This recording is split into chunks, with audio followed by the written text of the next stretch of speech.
बहुत समय पहले की बात है। किसी नगर में एक बेहद प्रभावशाली महंत रहते थे।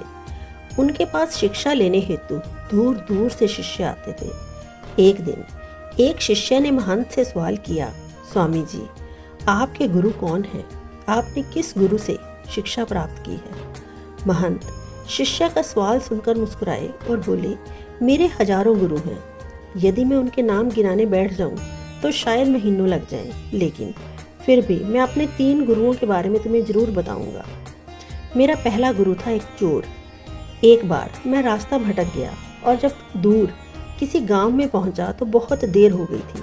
सब दुकानें और घर बंद हो चुके थे, लेकिन आखिरकार मुझे एक आदमी मिला जो एक दीवार में सेंध लगाने की कोशिश कर रहा था।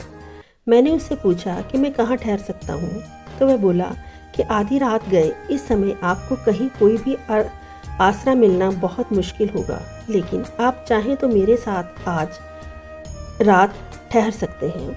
मैं एक चोर हूँ और अगर एक चोर के साथ रहने में आपको कोई परेशानी नहीं होगी तो आप मेरे साथ रह सकते हैं। वह इतना प्यारा आदमी था कि मैं उसके साथ एक रात की जगह 1 महीने तक रह गया। वह हर रात मुझे कहता कि मैं अपने काम पर जाता हूँ, आप आराम करो, प्रार्थना करो। जब वह काम से आता तो मैं उससे पूछता कि कुछ मिला तुम्हें? तो वह कहता कि आज तो कुछ नहीं मिला, पर अगर भगवान ने चाहा तो जल्दी ही जरूर कुछ मिलेगा। वह कभी निराश और उदास नहीं होता था और हमेशा मस्त रहता था। कुछ दिन बाद मैं उसको धन्यवाद करके वापस अपने घर आ गया।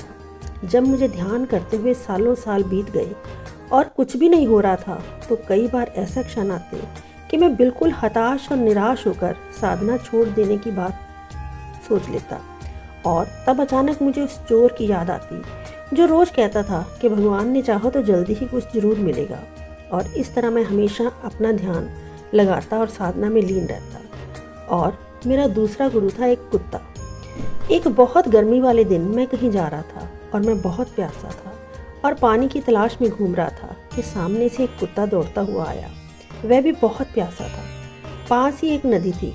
उस कुत्ते ने आगे जाकर नदी में झांका तो उसे एक और कुत्ता पानी में नजर आया, जो कि उसकी अपनी ही परछाई थी। कुत्ता उसे देखकर बहुत डर गया। वह परछाई को देखकर भौंकता और पीछे हट जाता, लेकिन बहुत प्यास लगने के कारण वह वापस पानी में लौट आता। अंततः अपने डर के बावजूद वह नदी में कूद पड़ा और उसके कूदते ही वह परछाई भी गायब हो गई। उस कुत्ते के इस साहस को देख मुझे एक बहुत बड़ी सीख मिली। अपने डर के बावजूद व्यक्ति को छलांग लगा लेनी ही होती है। सफलता उसे ही मिलती है जो व्यक्ति डर का साहस से मुकाबला करता है। और मेरा तीसरा गुरु एक छोटा बच्चा है। मैं एक गांव से गुजर रहा था कि मैंने देखा एक छोटा बच्चा एक जलती हुई मोमबत्ती ले जा रहा था। वह पास के किसी मंदिर में मोमबत्ती रखने जा रहा था। मजाक में ही मैंने उससे पूछा, क्या ये मोमबत्ती तुमने जलाई है? वह बोला, जी मैंने ही जलाई है।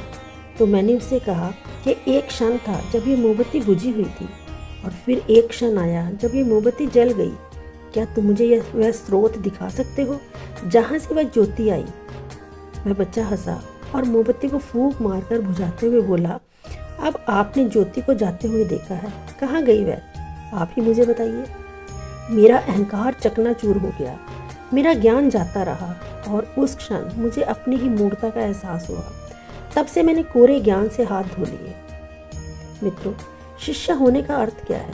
शिष्य होने का अर्थ है पूरे अस्तित्व के प्रति खुले होना, हर समय हर ओर से सीखने को तैयार रहना, कभी किसी की बात का बुरा नहीं मानना, किसी भी इंसान की कही हुई बात को ठंडे दिमाग से एकांत में बैठकर सोचना कि उसने क्या कहा और उसका क्या मतलब हो सकता है। इस तरह हमें हर चीज़ से सीख मिलती है।